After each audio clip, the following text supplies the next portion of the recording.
Blaster Master, Mega Graphics, Mega Action.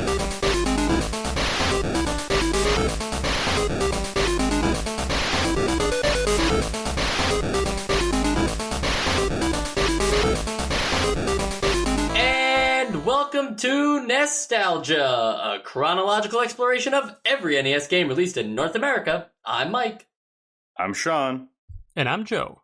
And, I don't know about you guys, but when I hear Mega as a description for anything, I'm thinking about the Sega Master System or like Sega in general, Sega Mega. That just doesn't seem like the right words to attribute to a game like Blaster Master. Well, it made me think of Mega Man, but you're right. The way they said it twice like that it was like what you would say if it was in the title or something. Like I had to stop and think, it's not Mega Blaster. Yeah, why are they so hung up on Mega? When it seems to like lack any context in terms of the title, I just think it's just lazy copywriting, which it probably was in this case. Yeah, you'd have to think that they would say Master Graphics and Master Action. Or Blaster Graphics. Yeah, Blaster Graphics is great. Blaster Graphics sounds good. Speaking of blasting, were you guys, I don't know how well you knew this game beforehand, but that title, doesn't it sound like a shmup to you? To me, it sounds like an old educational game that I played in elementary school called Math Blaster. Yeah, that's what I know too. Yeah. And before I played this, I could not get the image, even though I knew it wasn't the same game. I just imagined when I booted up, you were going to be that little green guy in space. I was just like, it's got to be that. Yeah, I had no exposure to this game before we played this game, so I also thought of Math Blaster. Got it. Okay, well, that's something. I will say this is a pretty terrible name for a game. If we're, it's just like the most generic thing we might have touched since that game that sounded like Star Wars and Star Trek built together. But, you can't judge a game on its name, but you might be able to judge it on its cover, which this game's, I don't know if you guys have the box art pulled up, but it's also a pretty awful cover. Like, what's happening? Okay. I just called it up too. This is some interesting design work. So this is what you would call a mixed media piece.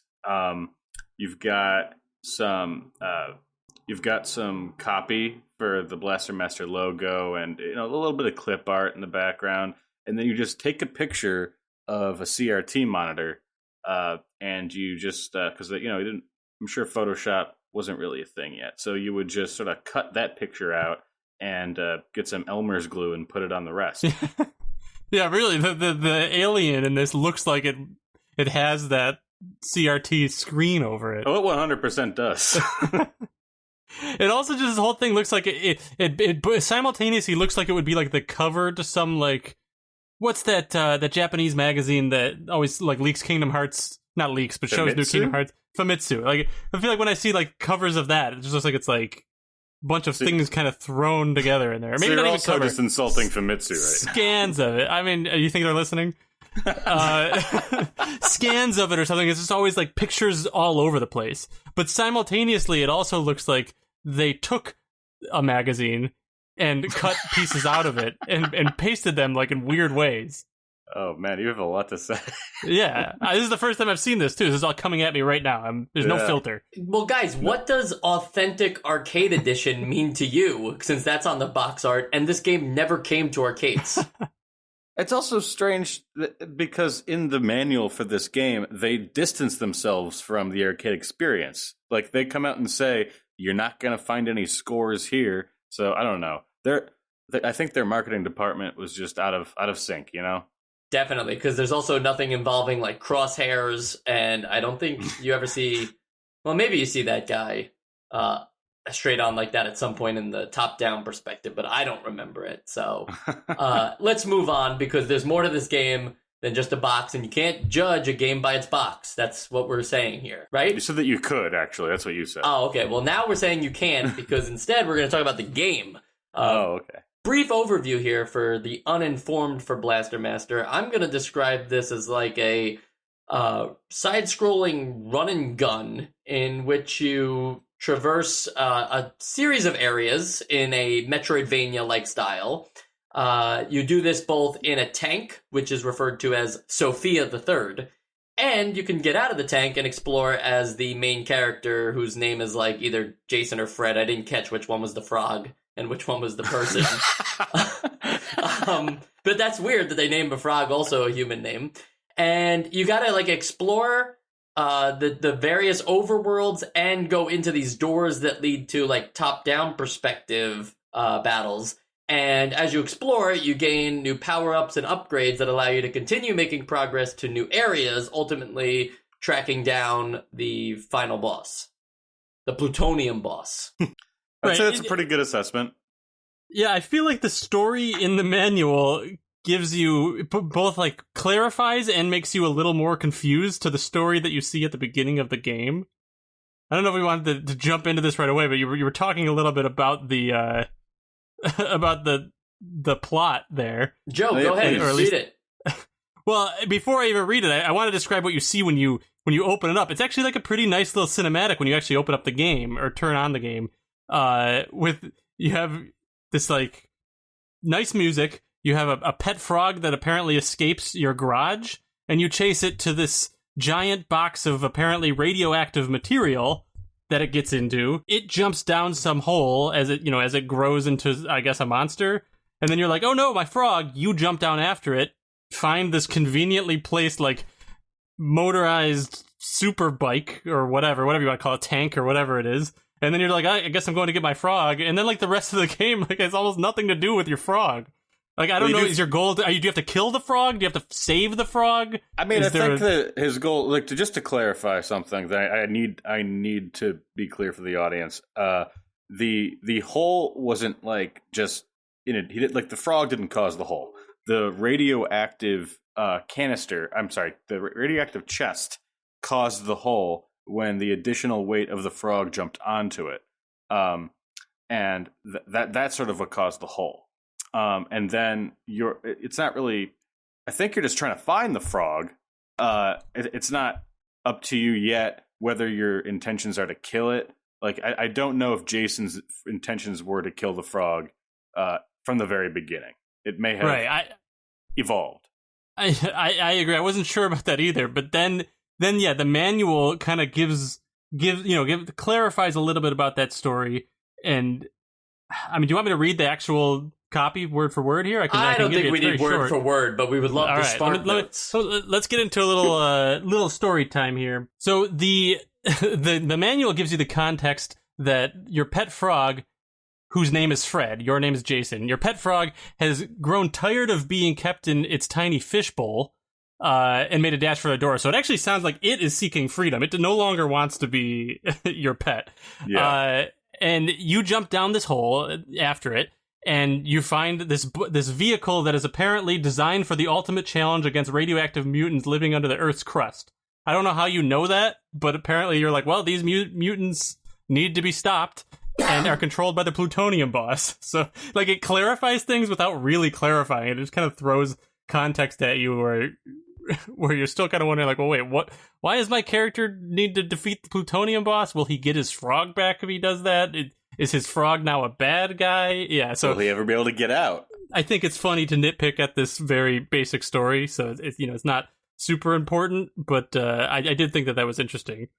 Well, Joe, if you want a real problem, the Japanese version of the game makes everything a lot more complicated because it has nothing to do with a frog and a kid named Jason. Instead, the game takes place on the planet Sophia the Third. Yeah. No, it makes just as little sense. Yeah, but no, think about that. The tank was named Sophia the Third in the American version, but that's actually just the name of the planet they were on in the Japanese one.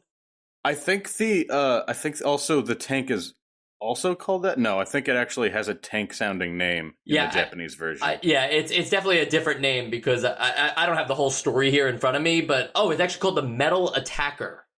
That makes more sense. Yeah, and the Science Academy of Nora, it has a satellite orbiting near Sophia the Third that somehow managed to avoid an invasion, and then they built a weapon which wound up becoming the Metal Attacker, and then they send this guy they send you to defeat Goze's army, and you're a young soldier named Kane Gardner who is going to try and take down the Goze army. in the year 20, honestly, they had 2052. 2 whacks at it. They had 2 whacks at this story, and all they could come up with was gibberish on both counts. Like, usually one of the localizations makes sense to some degree, but no, they couldn't hear. Yeah, it's not even like there's some weird translation problem going on, or it's just they were just like, let's just make a cool game and just throw a story at it. The Japanese one does have one thing, though, that really helps it out here, and that's the clarification that they're talking about the year 2052 of the Space Age calendar. So, yeah, the Space Age calendar it has nothing to do with ours, yeah. It's and not the common era. It's a different could be galaxy. whatever. Yep. Yeah. Well, I like to see it the way that I saw it before I opened up the manual, which is your frog escapes, you're like, what the heck's going on? You look down this hole, you find this giant mech, and you're like, wow, I'm just very curious. And he just starts exploring and then slowly gets in over his head, and by the end, he's like, I need to defeat these evil things I discovered. Like the frog escaping was just what kickstarted this whole thing, and then you went down the quote unquote rabbit hole, and just by the end you're invested in defeating the evil villains below the earth. It really is just a really good cautionary tale of owning frogs as a pet, because then you just get in over your head and all that. Right. So if we're talking game now, when you actually start the game, there still is like a cutscene, so to speak, of just the Sophia the Third going down this hole, and then you start gameplay. But I actually just think, like, right away, I was blown away by the graphical presentation of all of that. It seems way better than most, if any, NES games we've played so far. What were you guys thinking about the graphics? Oh, well, a little bit of a preface. So, not really hearing much about this game before, and then reading that mess of a manual, I was actually very pleasantly surprised when I saw that just the art in like the cutscene prior to this, and the cutscene of like the back end of the Sophia going down the hole, and then just opening up into the game itself. Like, this is one of the best looking games we've played, I think. I agree. Yeah, I think even just before you even get into the game, just the presentation, as silly and nonsensical as the story itself is, the presentation of the way they present it kind of like really gets you invested in what you're about to play. I'm serious. No, like I'm not invested in like the story actually itself, but the music and the frames of your character like going into this hole. I'm just like, oh, this is great about to be a cool adventure. Yeah, I'm for the time, I think it was great. Yeah. And it's funny there too is like it doesn't stop with just the cutscene. I think we've seen some games that have had like some pretty good cutscene art. I'm thinking of a Golgo 13. And then and then it goes to the game, and the game is like kind of shit, and or like forget about the quality of the game, but just the graphics in the actual game aren't like that well designed or anything. And then here, I actually thought that everything had like a design decision to it, that it all looked good, and it didn't ever look like oh, well, what the heck is that thing? That doesn't belong in this area, like everything looked cohesive. Yes, there we go, cohesive. We timed it up. And I think part of that, I mean, granted, I know we haven't talked about the different like types of levels yet, but like on the overworld, if you're walking as a character, you're just a tiny little like speck or whatever. But in like the main top down levels, I think part of it is that this is a lot of times when you see those like Legend of Zelda, you've got like, I don't know, like one tile by one tile character. And this guy's got to be like, what is he, like 4x4? Oh yeah, he's a big boy. Yeah, there's plenty of room for detail in all of the sprites.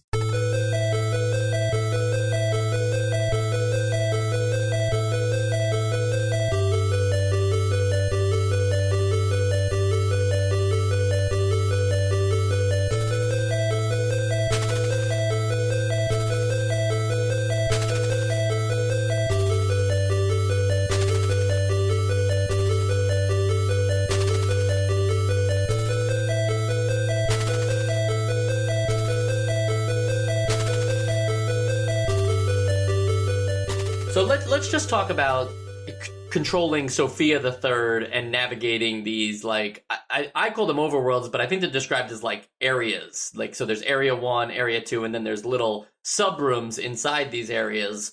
What did you guys think about the gameplay inside Sophia the Third and the idea that you're controlling like a tank in the way that you controlled Samus when you were playing Metroid. Very tight. It's one of the Mario is the platonic ideal of game controls in a 2D medium, and I think that this is like right below there. It feels very fluid. It feels like you control it, and you're not like there's no stickiness to platforming.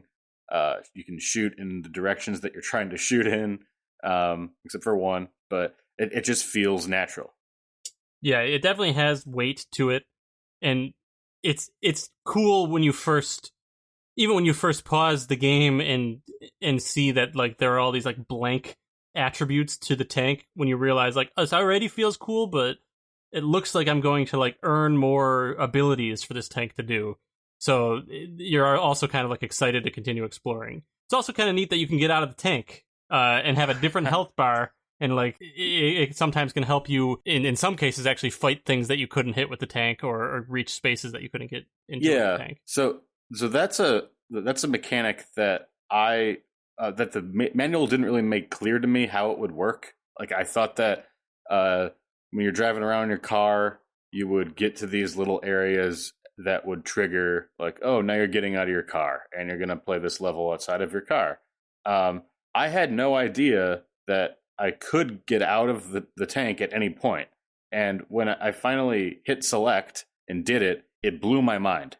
That's the moment where I was like, oh, this isn't like, I was expecting a very cookie cutter experience. And then that just flipped a switch in my head of like, oh, this is something else. Yeah, I think it says something that when you get out, too, that you're a different size, right? You're a smaller thing. It would be kind of weird if you were the same size as the ship. And that you can kind of fit into certain situations, at least early on, that Sophia the Third can't handle yet. Like the swimming portion, you don't have the dive power up yet. So you have to get out. That's kind of like the aha moment, I think, for most players of like, oh, I have to get out of the ship at points to do things. And then there's also like when you leave the ship, wherever you left it, even if you go into another room and do the top-down perspective part of the level, when you go back, the ship is like right where it was. And I just think there's something really neat about that it didn't just like, like load up a spawn point next to the door or something, even though that's not where you left it. It felt like the world was alive in that respect. Right. I mean, that even extends to like enemies you kill. Exactly. There's persistence that you just don't. I did not expect to see, because every game we've played, there's no such thing as persistence. Like if you go off screen a little bit and come back, that enemy you just killed is going to be magically there again. But between the car being still there and the enemy still being dead, like that's something so simple that it just like was amazing to me. And the thing I was talking about earlier in respect to Samus from Metroid is just, what did you guys think though, as you're playing mostly as the tank? What was that like in terms of exploration and just like using that as your main character? Like, does that feel weird? Or I know, Sean, you really liked the mechanics of the car itself. So did it just feel weird to be a car as your character? I think that once you kind of got out of your head about the fact that you're a car, and usually, in a game like this, you're a person, it didn't bother me at all. Like, it didn't feel like, usually in a game like this, if you were to get into a car, it would be like, oh, to be faster and to be a little more powerful, but then you can't fit through tight spaces and things like that. But the levels are designed to kind of like fit the tank, and it really is kind of designed basically like it would be if you weren't in the vehicle. And then it just gives you options, or sometimes the necessity to get out. Which I thought, it was pretty welcome, because there was no. It first of all felt like it gave context to all the power ups, and you get missiles and you get other things, and it just didn't feel like it's just like, oh, this is all stuff on your in your hands. It's like, no, this you're actually upgrading this machine. Yeah, Joe, I think for sure once you get you mentioned missiles, which are clear things that like a tank would have that necessarily like a person wouldn't have, although Samus does get missiles. I think it's once you get those like the dive engine and the wall upgrades that you're able to like take the traction of the wheels and go like climbing up vertically on the walls. And I forget what the second one lets you do. I think you can hang on the ceiling or something. That like gives context to the tank. So it really is those power-ups that help a lot more to sell the idea of why they chose to have you control a tank. Granted, because the Japanese story is so different, it just makes sense to be in a tank, I suppose, instead of when you're trying to save a frog. It's basically the opposite reaction that I had to the movie Cars, because when I saw Cars, I'm like, no, this doesn't make sense. I can't accept that these are cars talking and doing things and, constructing buildings and all. Like, I could not accept that.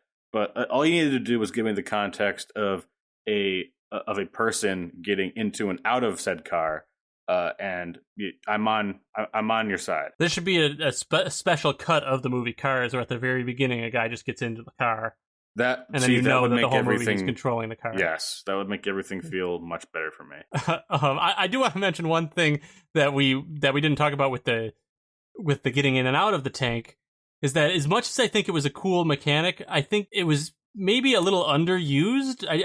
There were maybe one or two times where I was shooting over something and I could get out of the car and like kind of go prone and shoot something that's low to the ground. And otherwise there were a couple of times where it makes you get out. But I think for the most part, the fact that you can get stuck when you get out of the car, like the first time I got out of the car was where it's, I keep calling it a car, the tank, is where it's prompting you to, like we were talking about before, when you have to go underwater. But I got out of the tank and jumped from the top platform into the water because I wasn't sure I'd be able to get the tank back up there, thinking, oh, well, there's a ladder on the other side. I'm sure there's some way to get back around. But to my knowledge, there's no way to get back up to where I left the tank from there. I was just stuck as the person trying to jump up there. And the other problem with being a person is there's an absurd, well, realistically, it's not absurd, but for a video game, an absurd level of fall damage, where even just jumping a little higher, like landing on a platform a little lower than what you jumped on, will automatically kill you. Huh. So I found myself completely stuck. Yeah. And I had to just die in order to get back to my tank and lose one of your lives, which are not infinite. Yeah, I never was separated from my car like that. I also didn't have this. Like, I guess the aha moment for me happened somewhere else, because I don't remember a moment in the water that made that felt like a prompt that, like, oh, you got to get out of your car now. It was somewhere entirely different. Like, I was able to just maneuver in the water fine with the car, or the truck, the tank. But make up your mind. But I guess I just never felt like. I like the mechanic, but I guess I just used it even less than you guys did, because if it was too low to the ground, I just sort of jumped over them. So I only got out of the car when I had to go into one of the sub rooms. Yeah, I think what you did is honestly probably the smarter way to deal with that anyways. I kind of just more was like testing it. Like, well, if I can't hit him now, could I hit him as a person? But I don't think there's ever like a reason why I would be like, well, I need to kill that guy rather than just go around him. Yeah. Which is just another reason why, like, as cool as that mechanic is, they didn't put enough reason for me to use it. It's definitely missing a puzzle mechanic to the world, in the sense of, like, reasons to explore and leave your ship that, like, you have to then, like, later, after solving the puzzle, you're able to, like, retrieve your ship from, like, a ship. Whatever. We're calling this thing all sorts of things. Yeah, this is why they want you to call it Sophia. It would be so much easier if we all just called it Sophia. Okay, Sophia. But if you have to do it that way, that would be, like, a good excuse to get out. I actually used it for a different reason, and that's because when you are the main character, Jason, you have a separate health bar, and once you get back into Sophia, you gain all your health again. So it is kind of a cheese mechanic there, if you will, that you can you can get out, fight as a full health character, and then get back in the car. And this is assuming you're low on health or whatever in the tank for a reason to get out of it. But I thought that was neat that they're able to keep track of, first off, like, so many different things: the position of your tank, the health of your tank, the health of you, the enemies you've killed, but also that there's like a reason to be out of the car for lack of any other reasons. Like, there's no puzzles or progression moments outside of the fact that, we haven't talked about this yet, and we probably should, that there are doors you have to go through to get to these top-down perspectives to make progress through the different areas. Do you guys want to talk about that? Yeah, so usually there's a boss or some just power-ups will be hidden behind these doors that you can only go into if you are in pedestrian mode. And then you get, like that sort of zoomed in Zelda shooter experience. I mean, that's pretty much it. Like, you go in there for power-ups, you go in there for bosses. Yeah, and it has like this interesting mechanic though too of two different forms of attack. And I really couldn't, and maybe this was just like my failure to understand, but I was mostly just using my regular attack because it seems like the special attack has like it has to hit a certain sweet spot for it to register as a hit. Is it a grenade? Is that why it's I think it's a grenade, yeah. Got it. Okay. It's just going to be damage at the end of that like shoot tail thing. It's not going to be like the equivalent to like a hit scan. Right. Go ahead. Well, the only time I found myself using that grenade or whatever it was when there's sometimes when your gun is not powered up at all. The game pays a little too much attention to the fact that your character is right-handed. Have you guys had this problem? Yes, where it's like I get that it's like it wouldn't be realistic if the bullet came out from like the center of him or anything, but like there were times where I had to be up against a wall shooting like along the wall, and something else up against the wall wouldn't get hit because like my right hand was like too far out and you couldn't like aim, so there was just no way of hitting it unless you went around it, went on the other side, so your right arm would be up against the wall. That's one of the most noticeable quirks for me of this mode. I had to like trick some enemies into going in a certain direction so that I could shoot them safely. Yeah, it was fun. Yeah. Let me ask you this. Does it feel unnecessary to have this mode? I don't think so at all. I think that this mode kind of, to me, feels important to the game because it gives like that much more, I don't want to say meaning, but like it just gives that much more reason for you to be doing all the exploring you're doing in the ship, because you're looking for these moments where you can get out and go through this. Like it's almost like the Legend of Zelda has dungeons, but then getting to the next dungeon is just like a different kind of dungeon instead of an overworld. You know what I mean? So to me, I think it was really cool to like get to this point and be like, all right, now I get to get out and like kind of do my like on foot exploring through this sort of maze. I mean, granted, they're probably less confusing than the overworld, but it was just a cool change of pace, and it never felt, with like the three kind of ways to play the game, it never felt like they were like in like contrast to each other. They always felt like they fit together so well.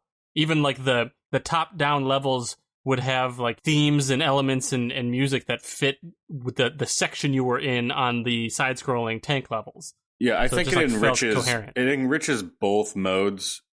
Because like whether you enjoy playing as Sophia or not, like the fact that there is something to break it up a bit in these sub rooms / boss battles, I think it doesn't allow you to get as bored as you would otherwise. Yeah, it definitely breaks the game up, as you said, Sean. I just, and I'm not critiquing it. I'm asking the question of if it needed to exist. It's almost another problem with the game, and maybe this is just itself in the Metroidvania world of things, that there usually are some sorts of puzzles or reasons for exploring outside of areas that you normally would. And in this one, it's kind of the same thing, where when you go through one of these doors and you enter this new thing, you're really just trying to get to the end of the area. There's no like secret rooms or puzzles you have to solve, or like move this rock, or and sometimes that can get annoying. So move this rock is not something I'm a fan of. It's just an example. Sometimes it can get annoying, but I think this game is just missing a puzzle or strategy element to it, and it's just more of a action run and gun game at the end of the day. Yeah, I mean, I agree that it would never hurt to add a puzzle element to it, but I think that it's just does so well at just being the action run and gun game that I'm okay with it, like the way it is. I think that there is something really cool about going through one of these like top down dungeons, if you will, defeating the boss, getting out and being like, all right, let's get the heck out of here, and like get back in your vehicle, and like I don't know, there's something very like action movie badass about it. That's like a little wish fulfillment. No, I agree. I think when it comes to games like this where there's like upgrades that you have to get, just the whole Metroidvania thing, when it's done poorly, like the upgrades just feel like keys. Like oh, you got this key, now you can open that door. But in a game like this, where there is some creativity to the design of the upgrades you're getting, and there's enough variety in level design and enemy placement that they're not just keys to move forward, but they're also allowing you to have more expressive play. Like you don't need to use you don't need to use hover when you're fighting some enemies, but it could be helpful in the way that you're playing, whereas somebody might stay on the ground. Like when it adds decisions to how you could just play the game normally, I think that they've done that well. I would just like to see a giant map of Blaster Master with all 5 areas and see what that looks like as a, just a beginning to end of the game, getting only the necessary power-ups you need and stuff like that. And then also having a map of Metroid side by side with that. And I just wonder how much more complex the Metroid one would be in a meaningful way, not just complex for the sake of being difficult, in a meaningful way, because a lot of this game in the different sections of the areas as they're broken up between the rooms, a lot of it is just kind of, a vertical or horizontal through like hallway-like, and we joke about that being a problem in today's games, these hallway games, but this game does suffer from that same problem. There's very little platforming outside of just, oh, well, if I start at the bottom of this level, I have to move up to the top, or if I started on the left side, I got to get to the right. I don't know. I thought that I definitely found plenty of times where I was like a little lost or trying to retrace my steps to figure out how I got here, especially later when you start backtracking, which I know was something I think we debated about during Metroid, whether backtracking is okay or if it's kind of annoying. And I don't even remember where I landed in terms of Metroid. But I think in this game, at least, granted, I only got about a little more than halfway through this game, so maybe I would have gotten more annoyed with the backtracking. But in this game, I felt like I didn't mind it. It felt like an organic way, like I'm getting to the next level. It's not just like, it made travel feel like, I don't know, I had some agency of like deciding, okay, how do I get here and where do I go next? There's enough branching. Like, I mean, obviously the branches meet up again most of the time, but there are enough like different ways that you can traverse that, like, yeah, maybe the general direction you're going is to the right, but it's like there are like those very short hallway zones that you'll go through a door, hop over 2 screens and go through another door, but that's also broken up by much larger environments throughout these levels. Sure, I would just argue that I'm not certain that anything meaningful happens between those. I mean, I'm cheating now and I'm pulling up these maps and I'm looking at them, and it really is kind of like these are maps that a 3-year-old could solve with a pen to find the exits between them. It's not like there's these diverging paths where like, oh, well, if you got to go this way first because there's a thing over here, and then you go down because you couldn't have gone straight there first because you don't have this yet, I guess I just don't know what it's harming. Like, yeah, it's maybe they're simple when you're zoomed out, but if the environment is conducive to the gameplay experience that that the game is supplying to you, like, is this bad? Like, is it? I guess I'm not sure what the actual what the harm is here. It's a game about exploration, right? What? It's a game about exploration. Like, you're trying to explore this brand new underground world that Jason's just found, and it's a little empty, and you find these power-ups, and yeah, there's backtracking, but it's nothing, to get back to the point of, like, exploration, there's not a lot to actually explore rather than just moving forward. I don't know, maybe I just was much worse at navigating, but I felt like even if it is like there's not that many other ways you can go, I did feel like I was having a lot of agency. It was probably an illusion, but it felt like I had agency in deciding where to go next and like, should I go this way or that way? And like somebody said, like maybe you'd end up just in the same place no matter what. But there were like some times where this was something I didn't care for at first, but there were some times where you'd find a top-down section where you're like, oh, this is where I'm supposed to go next, and it turns out there's just a bunch of like power-ups and pickups in there. So I don't know. Maybe again, I'd have to play more of it, and then I'd be thinking like, well, yeah, this is getting like a little too linear. But I never felt like the game was saying like you have to. I don't know. It never felt like it was like I have to really, like, the game was about searching and finding. It just felt like it was about navigating these different levels and. exploration in a story sense, but it didn't feel like I needed to be like... I never thought that the game was trying to put me in a maze. It didn't feel like hallways to me. It didn't feel like Final Fantasy X hallways. It felt like there was more to it. But, I mean, zooming out, I'm looking at it as well. Yeah, they're simple. But when I was playing the game, it didn't feel that way. Totally. Yeah, and I keep saying I didn't get further than level 4 or 5, but there was the one level when you get the hover ability, and you have to kind of go back to level 1, and you got to sort of remember, like, wait, there were platforms that I couldn't reach at the beginning of the game. I bet I can get back there and find those. To me, it just felt more about, like, unlocking the new paths and remembering where to go next and trying to figure, that kind of thing out.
So that's exploration, but in terms of just progression as you're getting these upgrades and you're going along in the game, I mean, we always love good power-ups in our games, and I think we briefly touched upon this already, but I think that the power-ups in this game for Sophia the Third and also for your blaster are really meaningful, and you feel powerful, assuming you collect everything. I don't think you actually have to collect everything to get to Area 8. Yeah, I mean, I agree on the like uniqueness of the power-ups that you get and the feeling of power that you have when you're using them.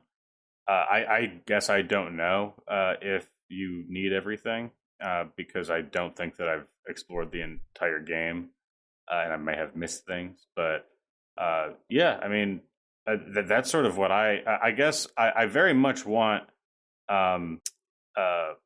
some complexity to level design, but again, when the core experience is using these upgrades, and they did that well, I guess that's where I see that differently. And I can confirm now that you actually do need all of the Sophia upgrades in order to get to the end. Gotcha. It was just I guess I didn't even know about, because I didn't get past Area 5 either, Joe. I didn't know about the key that gets you to Area 5. That's what your frog drops, right? I never saw it, so I can't. I can only debate.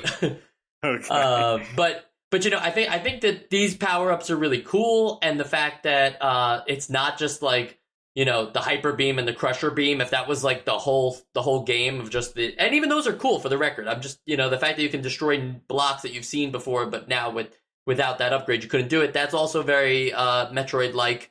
I just appreciate that they actually changed maneuverability of Sophia as well. The hover one working really well, and the dive engine being something that I just assumed that, like, because of Area 1, water's always going to suck in this game with Sophia. And it's nice that they actually, like, do that to reward you later, much later, apparently.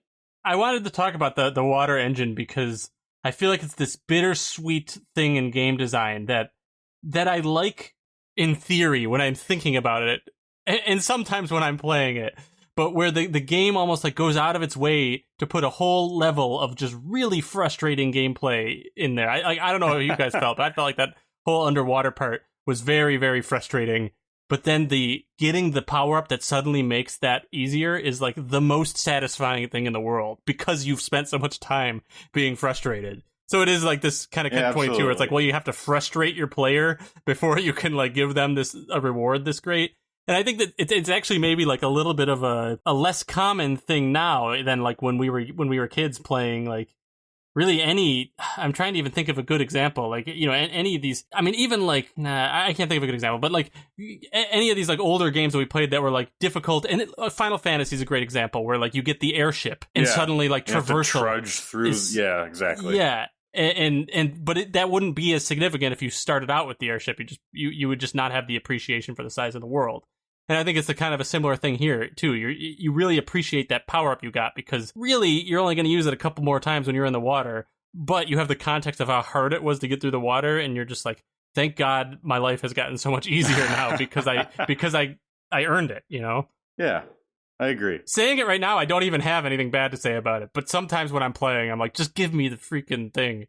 So, it's the fact that, Joe, that each of these power-ups does something meaningful to the environment as well, you know? So I think besides just the fact that they, the hover might make it easier for you to dodge enemies, it's also like required movement to get around things in the same sense that like that hyper beam that you get early on, like that's the only way to destroy the Guardian that is blocking area 2, you know? Yeah. Things like that are cool because they have like this twofold thing of you can see the reason why you can't progress further, but you need the power up in order to do that. And I think that goes back to that exploration thing I was talking about earlier of I was just really posing the question of does this game need more exploration? Because a game like Metroid, where you would just if you just kept moving forward and getting the power up that you needed and then immediately moving on, wouldn't feel as good of like a lost in space kind of journey. And this is no different. I mean, in the English one, we're not in space, but in the Japanese version of the game, you're in space. And so you have this feeling of exploration. And I just wondered if they could have pushed that a little further. Yeah, I think they could have, but I just think it would have been a totally different creative decision. You know, like it would have been a different. Yeah, to me, it just didn't feel like that's what they were going for. Like that lost in space. And it was more just like, go through this adventure and there's a little bit of find your way, but it never felt like it was like Metroid. I remember it feeling like, oh, they want you to feel scared and lost, and this is almost horror. Where this was like, you're just going and you're shooting these mutants and you're trying to get to the bottom of this, and this felt a little more lighthearted to me. There's another thing too with a lack of a map and having to complete this game in one sitting. There's no save feature like there was in Metroid. Does that bother you guys? The map thing actually doesn't bother me here because of the straightforwardness of it, but the completing in one sitting feels like a big ask for Master Blaster. No, that is a big problem. It needed either passwords or a save function. I mean, I also don't mind there not being a map because, they all have like there's sameness to it in some regards, but they're still. Like, these maps are memorizable. Like, they're still landmark-ish things that you can, like, put in a mental map. Or if you truly needed to, you could just draw your own map. You know, I think, like, for games that are this basic, that's actually a little fun. It wouldn't be fun in a 3D game to draw a map, but in these kinds of games, it is fun. Yeah. Yeah, and not to mention that I do think that the maps that are provided in the manual, while not super detailed, when I first looked at them, I was like, that's ridiculous. Like, how is that even helpful? But then throughout the game, it actually was pretty helpful. Like, especially because, like, I think if they hadn't included those maps in the manual, I would have been, like, a little more frustrated with the fact that, like, the door to, I don't remember exactly, but, like, the door to stage 7 is in stage 1, but then the door, like, it's not chronological, and there's really no way in the game of having any idea. So it was nice to be able to check, okay, at least I know I need to get back to stage 3 in order to move on, or whatever it was. So that I was okay with, but to your first question, Mike, I hate the idea of like that they made this so you have to go through in one sitting. That's one thing that I think is just like it was just not like the norm at the time, and like I think that and like the idea of having a set number of lives are just two things that I could completely almost all the time, no matter what, do without. And yeah, they do give you continues, and they start at the beginning of whichever level you were on or whichever like area you were in. So it's not quite a wipeout of progress, but I think they should have given you unlimited continues if they were going to do it that way. Because again, there's no scoring. They brag about there not being any scoring.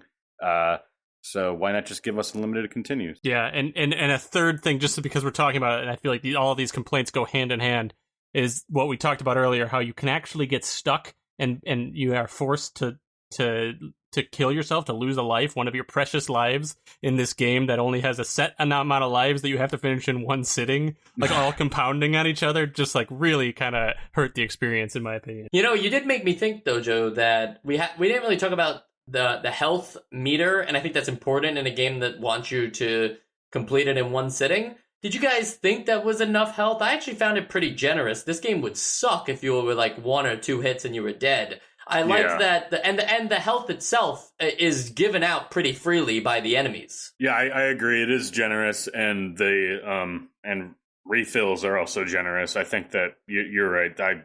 I wouldn't enjoy this game as much if it didn't have some forgiveness for your very very frequent mistakes, at least for me. Yeah, I agree. I think it was, it wasn't, they didn't make it too easy, but they definitely made it comfortable compared to a lot of games. Like, I never felt like I was just going to die on my way to the next stage unless it was really getting difficult. Like, I never felt like it was cheap or anything. A little off topic here, but this got me thinking. On NES games, do you think you're just more likely to enjoy a game that might be a little easier in the sense that it's not a one-hit kill? Does that help your enjoyment of the game, or do you think you could like a game where it's one hit and you're out? It at least makes it more accessible. Like it makes it easier for me to like it. So that's why I kind of would prefer a game that has like a difficulty curve where I feel comfortable for a good amount of time, so that I can accept the challenge that it puts before me later. So, like in games that are hard right off the bat, like aside from like they're in more modern games, like it's easier for me to get into. But in old games that are hard right off the bat, I just have a hard time getting into them. Yeah, I think I need to be in a very specific mindset where, like, if I sit down with a friend, I'm like, hey, let's try and beat this crazy hard game that, everyone tries to, let's try and beat, I would say Ghosts and Goblins, but that didn't turn out to be quite as hard as we thought it was going to be. But, just like any of these quintessential games, the Japanese Super Mario Brothers 2, like, let's try and beat that tonight, because that's supposed to be really hard, and, like, that's supposed to be, like, a big challenge. And I know that's not the same thing, but, like, maybe I would like to play like a game that's one hit kill if I'm like just in a particularly like really challenge myself mood. But I'd say like 9 times out of 10 when I sit down to play a video game, I want to be moderately challenged, but also not to the point where like I have to do the same thing 100 times before I can like become skilled. Like I need to actually gain a new like life skill of playing this game in order to like even comfortably play it. Yeah, it's kind of like Winter Games is how I imagine it, where there was that ice skating minigame that like it didn't matter what you did, your button inputs did nothing, and we all scored like zeros. And there's just no reason to keep trying that after like 3 times of being like, well, this is just dumb. Right, yeah. You'd have to like really, really want to commit to like learning the language of that. Or for me, it's almost like, I know this is different, but like the analogy being like, I love Pokemon, and once in a while I might be like, oh, it'd be really cool to do a Nuzlocke challenge where when a Pokemon dies, I can't use it ever again. Like, I would hate if the game was like that, but like once in a while I'm like, oh, that's fun because it's such a hard challenge. But for the most part, I like the kind of like medium level of difficulty. I actually see that a lot in really good NES players on Twitter will post a lot about like them adding challenges to NES games they're very good at, where they try to beat like Super Mario Brothers 1 without ever taking damage. Oh, okay. So This isn't just like take a shot if you take damage. No. It's just like you reset the game if you take damage. Damn.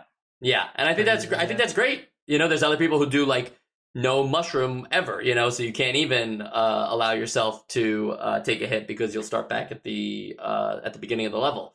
I like challenges like that. I will say that I'm starting to notice, as a personal bias, that I appreciate games like this a lot more than games that are one-hit KOs. And I don't know if that means that easier games are likely to be received better by me. I wouldn't say that as like a be-all end-all statement, but I appreciate a game that is willing to accept mistakes than a game that expects you to play perfect.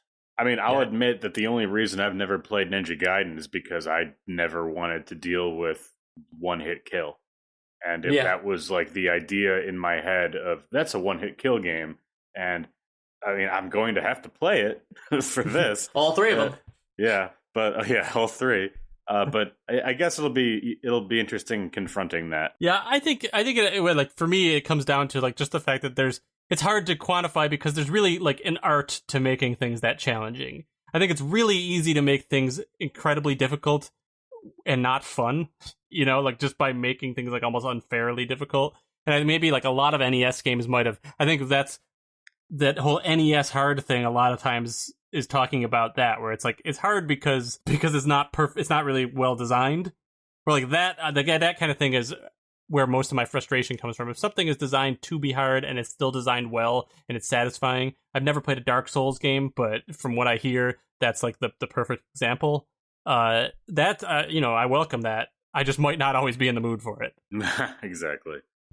We haven't talked at all about the bosses in this game, and I think that, you know, it's interesting that they're locked to the top-down perspective. Were you guys ever expecting like a bigger fight with Sophia the Third as your main helm?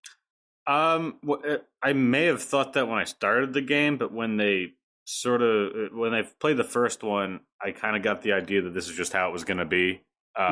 Yeah. And real quick sidebar, I'm surprised that you didn't recognize the creature on the front. It's so funny that you say that because I was while you guys were going on your rant earlier, I was watching the ending of the game and I was like, wow, he is the final boss. So you do get to see him that way. Yeah. And also in the manual, they say we can't show you the final boss. But then it's just right on the cover of the game. Anyway. No, but that guy transforms into like something else that they're talking about. I see. It transforms into like Lord Zed from Power Rangers. It's pretty cool. But anyway, regarding the bosses, I thought that they were fantastic to look at. And there was enough variety in their behavior that I enjoyed, at least fighting the ones that I did fight.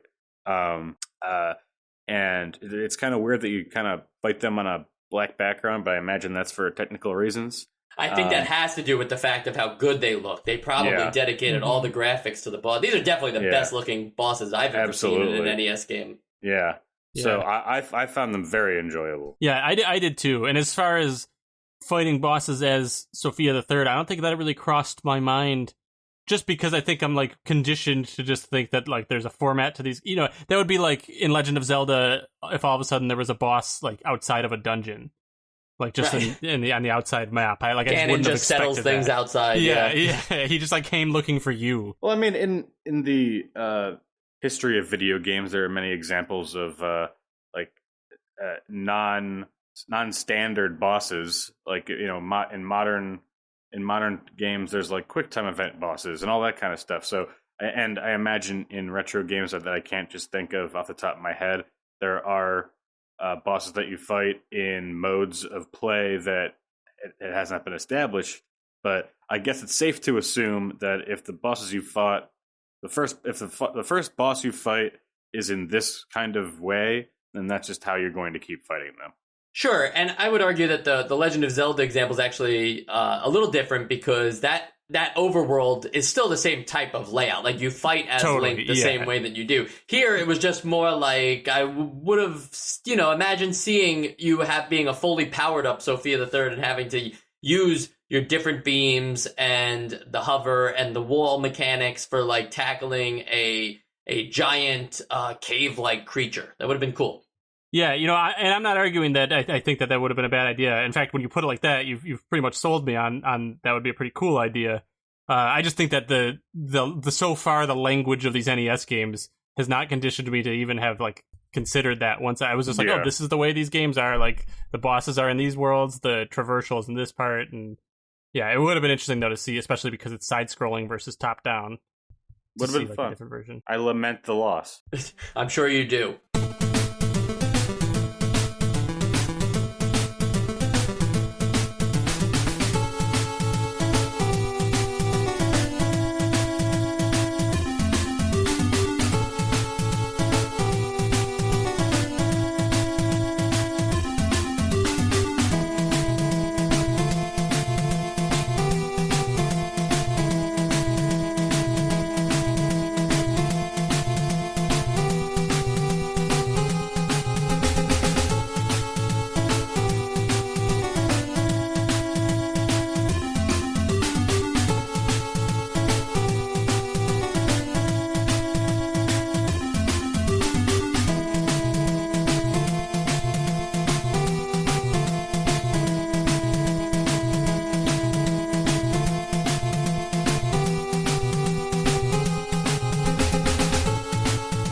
I have some quotes here from a different Iwata, not the Iwata of Nintendo fame, Yoshiaki Iwata. Let's go with that.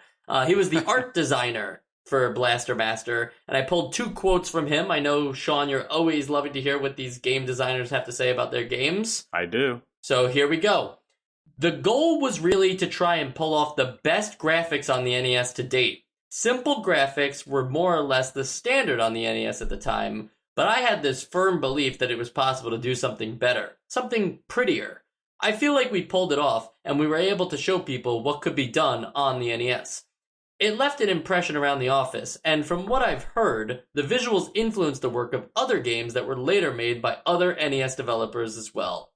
We also didn't want to make a game where the player just proceeds forward. We wanted to make the player experience the feeling of excitement that comes from discovering something after endeavoring through a difficult search, which is why we composed a map that allows players to move freely between different areas.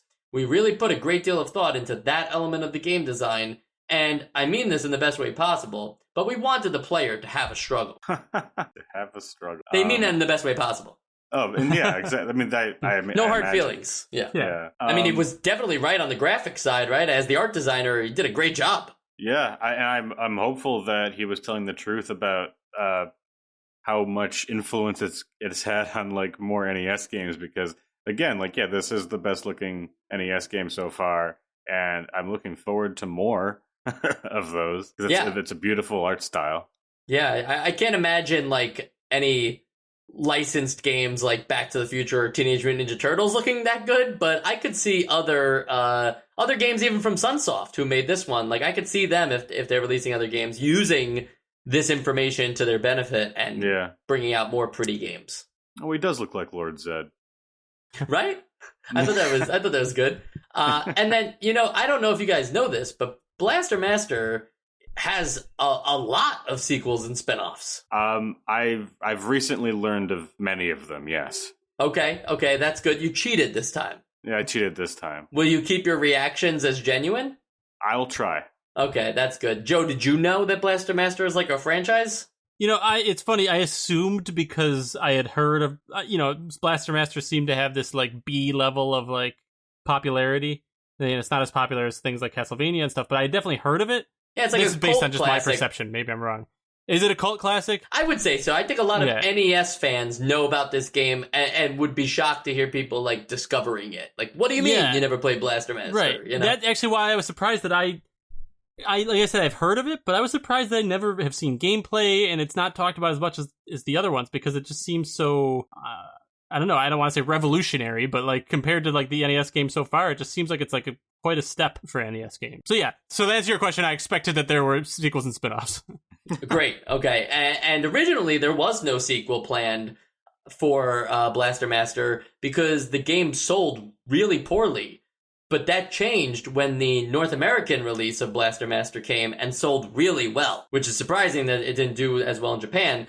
But we wouldn't see another Blaster Master game on the NES. It was actually Blaster Master 2 came to the Sega Genesis in 1993, only for North America, so there was no what was it called? Mega Drive? I think it was called Mega Drive in Yeah. Japan. There was no Blaster Master 2 on Mega Drive. The difference is that there are 8 levels to play through, and each level contains a power-up or a new obtainable weapon in which Jason or Sophia can use throughout the game. So I think you're going to say, or Ooh. Fred. right, that would be interesting. You Fred. finally get... This time, you're Fred searching for Jason. Yeah, he jumps down a hole. Jason jumps down a hole, and Fred's going to find him. Yeah, and if you get a chance, you should check out the look of this one, because I feel like, for some reason, the graphics aren't really like that much more stepped up for the Genesis version, and they're actually a little ugly. Maybe it's just like the palette, but I wasn't a fan of the way this one looked. And then we have Blaster Master Junior or Blaster Master Boy, depending on which region you're in, and that came I out like on the Blaster Master Boy. yeah. I like Blaster Master Boy too, because it's if you look at the box arts for the two, Boy is spaced out really nicely. And that came out on Game Boy in 1992. And that's part of that whole like weird trend of like successful NES games getting Game Boy ports that have nothing to do with the original game. And this time there's no Sophia, so it's really just like Bomberman. Oof. Yeah. See, I don't like that. I don't like that either. I don't know why you would get rid of Sophia the Third, but they did, and nobody ever played that game. That's a fact. Blaster Master Enemy Below on Game Boy Color in 2000. It pretty much is just like the NES game, just a whole new game, but very little has changed from the NES one. That's the one that just looks like it's super zoomed in. Yes, because of I don't really understand graphics on how that works with like the Game Boy and the Game Boy Color, but it just has to do with the limitation of how many sprites you can have on screen and stuff like that. It's the same problem with Metroid 2 Samus Returns on the Game Boy. That one is like the whole screen is just Samus. And then there's Blaster Master Blasting Again on the PlayStation. Sean, did you ever see this in the stores while you were searching for PlayStation games? I very well may have. I watched a little bit of footage of the game, and I don't recall anything like it before. So I can tell you for sure that I never played it. Got it. Yeah, it's a third-person 3D platformer. I don't know if, I'm sure at the time that's where this kind of game needed to go, right? That would have been the right direction at the time. Was this PlayStation 1 or 2? PlayStation So 1. I think it was released when the PS2 was already out. So it's weird that it just didn't get released on that.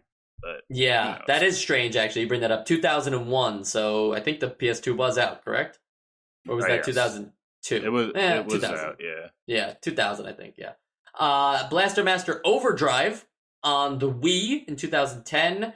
It's just that another trend for NES games where they become ugly 2.5D WiiWare games on the Wii. And the WiiWare was like this separate thing on the Wii eShop that you had to you just paid more money for those games because they were WiiWare, whatever that meant. So this follows up with all those other like Konami style NES revival games on Wii, and I didn't like the look of this one either. It looks atrocious. Yeah, it's something's just wrong with Wii games. There's just something about them. Remember that Centipede one? Yeah, a lot of the art in this game looks like it was designed for like a knockoff cell phone game. I don't know if you can kind of see that. I don't know. Yeah, I'll post a link in the show notes this way everybody can see how these games play. On April Fool's Day, 2010, Sunsoft announced that a sequel to the original Blaster Master called Blaster Master Destination Fred would be released on the Virtual Console. And people they were genuinely distraught. They didn't know if it was an April Fool's prank or not, because that's just so random that you would announce that it's coming to Virtual Console and that it's for like a game that came out in 1988, but it was just a joke. Destination Fred is such a great name, though. Yeah, it doesn't end there, though, because Scholastic Books also published a novelization of Blaster Master, the original game, written by a guy named Peter. I'm not even going to try to attempt his last name, but everybody knows Peter. But unfortunately, nobody knows Peter because he wrote all of these under the pen name A.L. Singer. And As with all the other books in the series, all acts of violence portrayed in the games, including any death scenes, were removed, and as a result, the bosses were portrayed in this book as holographic projections placed on over formless blobs. Okay. Then you just have to blow up the blob. Like, I just think it's funny that the author has to specify that every time. Like, this is just a holographic projection on a formless blob. It's not, like, the guts that aren't real. Is it saying that, like, the formless blob is, like, not alive or something? Is there, like, something where they're gelatin. like, oh, it's okay that we're killing this? Okay, yeah, so it's just like gelatin really that happens. Inconveniently placed gelatin that happens to just be, like, demons projected onto them. Yeah, randomly without any consciousness is, like, attacking and... Yeah. That's fun though. I want to read some of that prose. And now Blaster Master has seen a lot of publicity because Blaster Master Zero was like practically a Switch launch game, and then Blaster Master Zero 2, which is not good enough to get its own Wikipedia page. It's also just not Blaster Master 1 or something. Just weird. Blaster Master Zero 2. Zero 2. And these games actually take the time to look like an NES game. Like, they have that Shovel Knight style to them. If that makes sense. Like, no, for sure. Yeah. Yeah. And they add like a lot of dialogue and story exposition and stuff like that. But otherwise, it pretty much is the NES game again. So if I'm going to take any bets on which one Joe's going to play, it's going to be these Blaster Master Zero games because definitely... Those would be for me. Yes, they seem like they're for you. They weebified it a little too much for me, but I'll probably give it a play. Yeah, I remember considering Zero because the Switch just had very few games at launch, and I went with The Binding of Isaac instead, which was a good guess, I guess.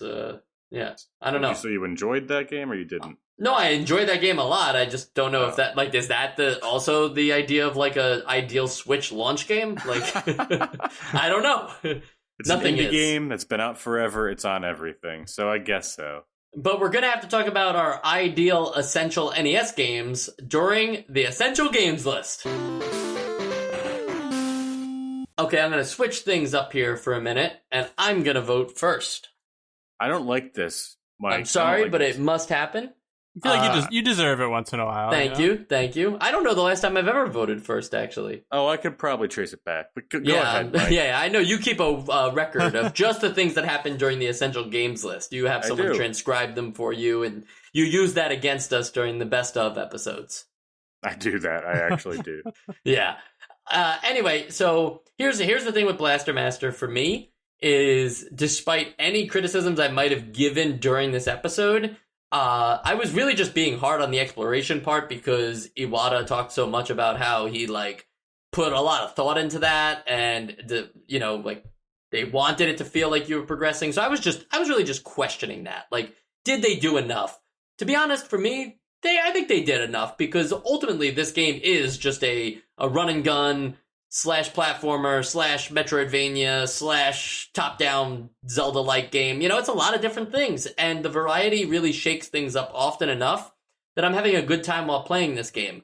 I will say that if you haven't played this game before and you find yourself aligning with my tastes, this is the type of game that you don't fall in love with right away. It's not the most accessible thing, but the more time you give to it, the more you kind of like learn to love it. And I really learned to love this game as I continued to see the various like different mechanics and play styles and going through each areas and backtracking. I think that's really what made the whole game come together. This isn't a game that like I was sold on right away, even despite the awesome cutscene at the start. I was like, hey, it's a nice start, but what do you got else for me? And it really took about maybe 2 to 3 hours before I was like, yeah, this is a game I would definitely see myself playing more of. So Blaster Master is one of the best games we've played on the NES so far. I think it's also one of the games that manages to like tackle multiple genres of games correctly. Well, like it's just amazing how forward-thinking this game is right now.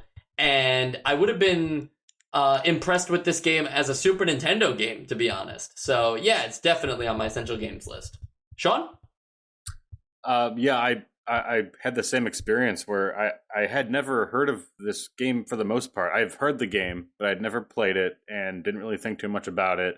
And now I just feel like someone was hiding this game from me this whole time because I love it. I had a similar experience in that it took me about an hour to change my my first assumption of like, oh, this is just a shovelware game. This manual sucks. I judge every game by its manual. And until I was like, oh no, this has ideas. This is fun. This is well made. And another little thing I wanna just be excited about is just the animation in your tank is crazy. Like there's a suspension system and the wheels move and all that. It's really fun. And this is, I agree, one of the best games we've played on the NES. So I am giving it a raving essential. All right. And now, Joe, even though it is an essential game, I hardly doubt you're going to get in the way of us here. So go ahead. I'm going to give it 2 non-essentials just to take it down. You speak for Sam, huh? Yes, yeah, he texted me. Now, the only thing for me that this game had going against it, well, 3 things. That is that kind of trifecta of problems that I mentioned earlier, of the fact that you don't have unlimited, that you can actually like have to restart the game if you die too much. You have to do it in one sitting, and you can get stuck and be forced to die in order to progress. Those, like, I know this, maybe when I say them out loud, don't sound that big, but, like, while you're playing it, those are pretty big deals. And it actually did, for a split second, like, have me thinking, like, well, does a game with all those problems deserve to be on the essential game list? And I think that despite those problems, yes, it still does. Because the quality of the game otherwise is so good that, I can overlook those little issues. And for the most part, like, this is, I mentioned in I think Super Mario Brothers 2 that it was the first time in a long time that I felt like I was thinking about this game not just like with I got to put it in context of like it's an NES game, but this is actually just a good game today. It feels like a game I would play today, and Blaster Master does that too with those couple of exceptions. So, I don't have too much more. I feel like I'm kind of rambling. You guys kind of said it all. I think this game is fantastic. I think that everyone should play it, honestly. I think it's definitely essential. All right. 3 for 3.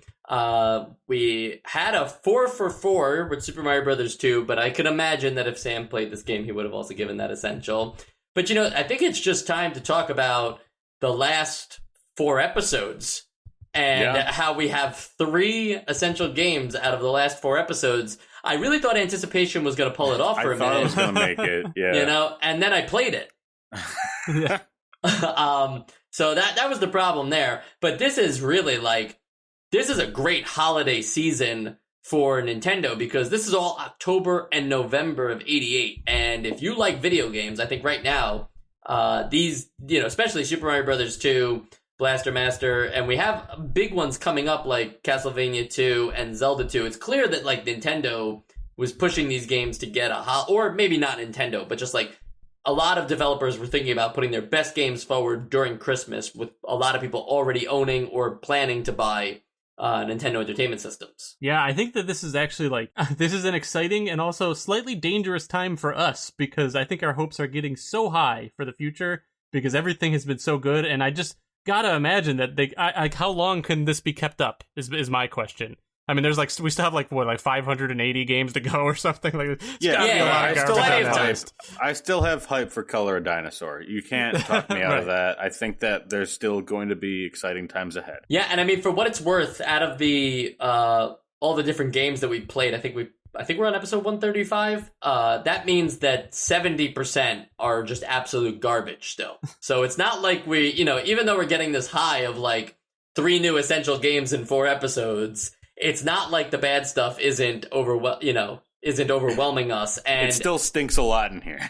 Yeah, and statistically speaking, we should have about 502 bad games total based on that 70%. So yeah, we'll see how that checks out. But I will say, I think that these last 3 essential games, for me personally, have been on my higher end of my essential games list. I'd have to really do the math to figure it out, and I'm not sure if you guys felt exactly the same about Spy versus Spy, but I think all 3 of these for me are higher tier. Joe, don't introduce a new tier of the essential games. You can't be happy. Well, you know what I mean. If I had to rank my essential games list, I think these would be up there. These are platinum emerald tier, not just platinum tier. Yeah, it's actually it's a small microtransaction of $5.99 a month to find out which essential games we think are better. Than Which the are the games. golden essential games? Yes, just you could find out if you just unlock that DLC. Yeah. Next week we have another big game, Bubble Bobble.